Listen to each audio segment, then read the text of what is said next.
tal todos? Bueno, mi trabajo pues intenta explicar una sinergia entre la genética de la conservación y la diversidad canaria, concretamente centrada en dos especies vegetales, el pico paloma y el pico del sausal. Me van a permitir, a partir de ahora, utilizar otro lenguaje al que estoy acostumbrado. El pico de paloma es Lotus bertheloti, es la de flores rojas, la que le gusta al monte. Y pico del sausal es Lotus maculatus, a quien le gusta la costa y tiene flores amarillas. ¿De acuerdo? Bertheloti y maculatus, a partir de ahora. Bueno, y aquí me presento yo. Bueno, este estudio surge como iniciativa del Cabildo de Tenerife a través del área de sostenibilidad y medio ambiente y seguridad, que establece un contrato con la Universidad de La Laguna a través de su Fundación General y de la que yo me he hecho responsable, de ese contrato de investigación. Para poner en contexto el problema al que se enfrentan, tienen aquí una tabla en la que se representa, bueno, en qué estado de riesgo de desaparición tienen estas dos especies vegetales. Este sería un ranking de las 100 especies vegetales más amenazadas de la Macaronesia, y vemos cómo Lotus maculatus ocupa el tercer puesto, si la tercera más amenazada, y Lotus bertheloti está en el puesto séptimo. Ante este estado crítico, se ve aquí, ¿no? Crítico, se pone en marcha un plan de conservación por parte del gobierno de Canarias para recuperar ambas especies, bertheloti y maculatus. Y bueno, haciéndose eco de las enseñanzas de la genética de la conservación, pues bueno, se incluyen cosas importantes dentro de ese boletín oficial. Hay cosas que hay que tener en cuenta en ese plan. Por un lado, algo que está muy claro. Existe biodiversidad porque existe variación en la información genética. Si no hay variación en la información genética, no hay biodiversidad. Esto ya es más intuitivo porque es difícil de demostrar, pero todos están de acuerdo que para asegurar una supervivencia a largo plazo, y hablo de muchísimos años, de miles de años, para asegurar la supervivencia a largo plazo de una especie es necesaria que haya diversidad genética. Una manera coloquial de explicarlo es decir, no hay que esperar a la guerra, no hay que esperar a la tragedia para empezar a prepararse. Hay que estar preparado antes. Y una forma de estar preparado es tener diversidad que permita adaptarse a los cambios ambientales. Y bueno, en definitiva, que cualquier esfuerzo de recuperación y conservación de una especie en riesgo tiene que atender a la conservación de la diversidad genética. Y esto queda claramente reflejado en diferentes párrafos de ese boletín oficial. Cuando una especie está en riesgo, en peligro, sus individuos comienzan a desaparecer, mueren, desaparecen. Hay, por tanto, una disminución del tamaño de las poblaciones. Y eso conlleva pues, una serie de problemas, o las hace más vulnerables a una serie de problemas desde el punto de vista genético. Por un lado, la disminución de tamaño implica la pérdida de diversidad genética. Es lo que se denomina erosión genética. Y por último, a medida que las poblaciones disminuyen de tamaño, se hace más probable que dos individuos emparentados se crucen entre ellos. Eso es lo que se denomina endogamia. Pues la endogamia conlleva un proceso de depresión, de pérdida de vigor. ¿Por qué? Porque se hace más probable que se manifiesten defectos genéticos, por ese cruce entre individuos emparentados. De nuevo, este aspecto queda reflejado en el boletín oficial con el plan de conservación, diciendo que, bueno, si es necesario hay que introducir individuos en el medio natural para aumentar el tamaño de las poblaciones, y se han planteado como objetivo pues 800 individuos en el caso de bertheloti y llegar hasta los 700 individuos en el caso de maculatus. ¿Vale? Para conservar la variación genética, primero hay que detectarla. Bueno, la estrategia que se suele usar en general es aplicar una técnica llamada PCR que permite que un determinado lugar del genoma se amplifique, se obtengan millones de copias que puedan ser analizadas. Esa técnica ha sido utilizada en este estudio. En concreto, nos hemos centrado en lugares del genoma donde se encuentran los llamados elementos genéticos móviles. Su nombre lo indica, son inquietos, se mueven de un lugar a otro e introducen variación genética. Pues utilizando la técnica de la PCR, hemos analizado diferentes lugares del genoma donde se da una determinada circunstancia con los elementos móviles. Y se obtienen así unos patrones de banda bastante complicados, recuerdan a los códigos de barra de los productos comerciales. Cada uno de estos carriles corresponde a un único individuo. Aquí tienen los 25 individuos de Berthellotti que fueron analizados en este estudio y unos pocos individuos de los 67 de Maculatus que fueron estudiados también. La presencia o ausencia de estas bandas indica variación genética, ¿de acuerdo? Fueron numeradas cada una de estas bandas y se fue anotando la presencia o ausencia de estas bandas, ¿no? La existencia de variación genética. Podrán comprobar que algunas de ellas son específicas de una especie, no están presentes en la otra especie. Hay otras que son universales, que están en todos los individuos. ¿De acuerdo? De aquí se obtiene esa información y empezamos a hacer estudios en el contexto de la genética de la conservación. Empezamos con la primera especie, Maculatus. ¿Cuándo empieza su historia reciente? En el año 73, cuando se descubre una población natural en el puertito del Sausal. 20 años después se descubre otra población en el Roque de Tierra, en Anaga, con unos 12 ejemplares, pero las últimas expediciones no la han vuelto a detectar. Es decir, en la actualidad, la única población natural que queda de esta especie es esta, en el puertito del Sausal. A partir de esa población natural, el Cabildo ha iniciado nuevas poblaciones a lo largo de la costa norte, pues desde el Sausal pues hasta el Co de los Vinos. En este estudio se han incluido individuos de varias de estas poblaciones, localizadas, pues otra muy próxima a la población natural, en La Matanza, en Santa Úrsula y en el Realejo. ¿Qué datos hemos obtenido? Vamos a empezar con la población natural, la más importante. Hemos analizado pues, prácticamente todos los individuos de la población, el 91% de los individuos de la población. ¿Qué observamos? Por un lado, no hay clones. ¿Eso qué quiere decir? Que todos esos individuos proceden de la reproducción sexual. Y como decía antes mi compañero Pedro, eso es indicativo de éxito, de que la población está bien. Se está reproduciendo sexualmente. ¿Qué nivel de variación detectamos? Pues un nivel de variación sorprendentemente alto para una población tan pequeña, que nos hace, a mí por lo menos me hace ser optimista en cuanto al futuro de esta especie. Claro, cuando uno ve este número así solo, digo, bueno, y estos grandes bajos, vamos a comparar con otros trabajos, donde usando la misma herramienta se estudian otras poblaciones. Por ejemplo, en este trabajo se estudia el árbol del Argan en Marruecos. Fíjense el número de individuos muchísimo mayor, muchas más poblaciones, y cómo los valores de variación genética pues, son inferiores al de Lotus maculatus. O este todavía, aquí ya es nivel de especies de almendro, hasta 18 especies diferentes, muchísimos más individuos. Y el nivel de variación, pues, no es muy diferente al que se detecta en Lotus maculatus. Existen en la bibliografía científica otros casos de especies vegetales con poblaciones muy pequeñas y con diversidad genética altísima, como es este caso. Vámonos ahora a las poblaciones artificiales, a las iniciadas por el Cabildo a lo largo de la costa. Primero, bueno, aquí tienen los pocos individuos que conforman esas poblaciones, a veces, bueno, falta poco para que inicie una población, la cantidad de individuos que han sido analizadas de cada una de ellas. ¿Y qué detectamos en primer lugar? Primero, no hay clones. Eso quiere decir que los técnicos del Cabildo han utilizado semillas para crear las nuevas poblaciones. No hay clones.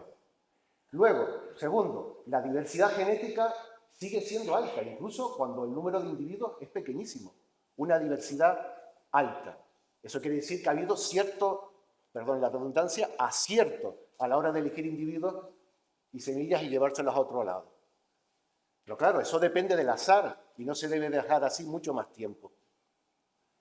Lo que sí hemos detectado es cierto efecto fundador, es decir, muchos de estos individuos, las semillas de las que proceden, vienen muchas de ellos de un único individuo de la población natural.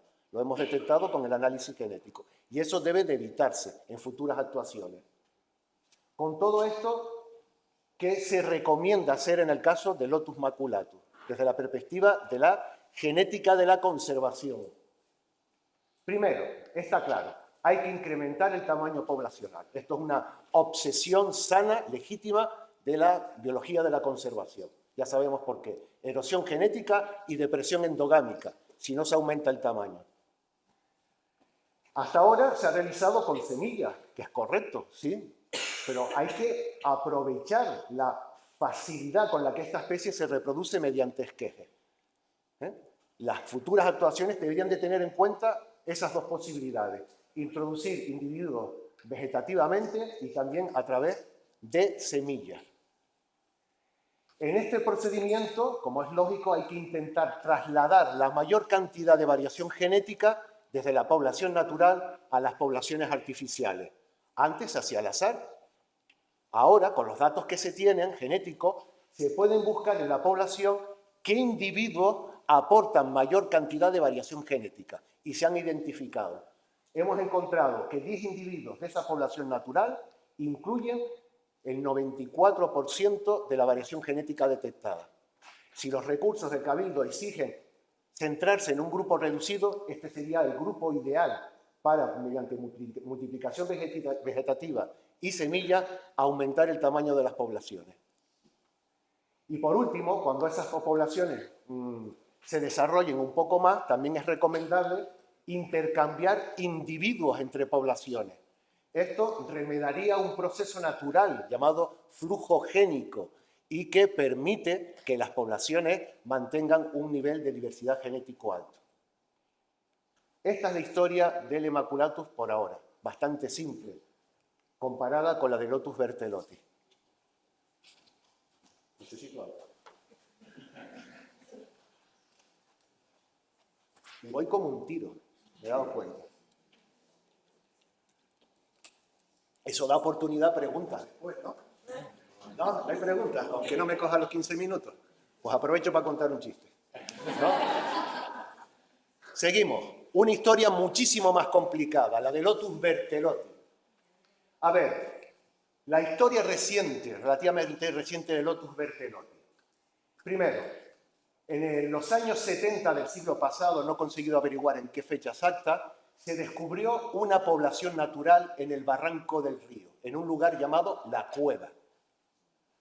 Esa población con el tiempo pues, ha ido perdiendo número de efectivos hasta quedar reducido a 2 individuos naturales. Momento en el que se pone en marcha un plan urgente de conservación de la especie. El siguiente descubrimiento fue en la Florida, en el año 1994, por encima del canal Aguamansa-Santa Cruz. Sí, Santa Cruz de Tenerife. En la actualidad, este ejemplar, bueno, murió por la sequía, pero se guardan clones de ese individuo en viveros y, según he leído, también en jardines botánicos. Siguiente descubrimiento, año 2005, en Tamadaya, un lugar emblemático para la especie. Ahí fue donde se describió la especie por primera vez. Bueno, ese individuo que se descubrió en el 2014, en el 2004, murió en el 2014. Pero se conservan clones, ¿no? A través de ramas que se siembran, clones que se mantienen en una población con el nombre Tamadaya 2, ¿no? La segunda parte. El siguiente descubrimiento fue en Ifonche, en el año 2007. Se descubrió un ejemplar. Ese ejemplar murió pues, como consecuencia de un incendio forestal, muy grave. Pero se conservan ejemplares clónicos, de nuevo, en viveros y en jardines botánicos. Y ahora voy a hablar de las otras poblaciones. Estas son poblaciones iniciadas por el Cabildo de Tenerife. Uno, muy cerca de la cueva, la que llaman La Huerta. Otra, un poco más hacia la costa, ahí en posición intermedia, La Cisnera, El Arico. Y por último, una población que cada día me alegro más de la intuición de quien la incluyó. La Casa Forestal de Vilaflor. Resulta que cuando se descubrió la población de la cueva, algunos ejemplares de la cueva fueron llevados a la Casa Forestal y ahí se han mantenido hasta ahora. Y han crecido en tamaño la población. Volveré a hablar de él. Venga, empezamos a hacer el análisis genético. Primero, en la actualidad no se puede decir que existan poblaciones naturales de Lotus bertheloti. No existen ejemplares naturales. Se han detectado muchísimos clones, lo cual no interesa desde el punto de vista de la genética de la conservación. Muchos clones significa ausencia de diversidad genética. Son todos iguales. No todos, muchos son iguales. Y en general la diversidad genética que se detecta es baja. Bueno, aquí tenemos el único ejemplar de la cueva y el único ejemplar del Fonche. No podemos hablar de diversidad. Uno, minoría absoluta, ahí no hay diversidad. Tamadaya, como ya hemos dicho antes, todos estos son clones del original. Por tanto, diversidad genética cero en Tamadaya. Son todos clones. Siguiente. Población de la cisnera y de la huerta. Son poblaciones pequeñas también. Hemos analizado la mitad aproximadamente de los individuos y la diversidad genética, de nuevo no, es baja. Compárenlo si quieren con el 78% de Lotus maculatus en la población natural. Y por último, la caza forestal. Contabilizado creo que hay 2 individuos. De ellos hemos analizado 8. Y fíjense la diversidad genética que tiene. De 3 a 2 veces superior a la de las otras poblaciones.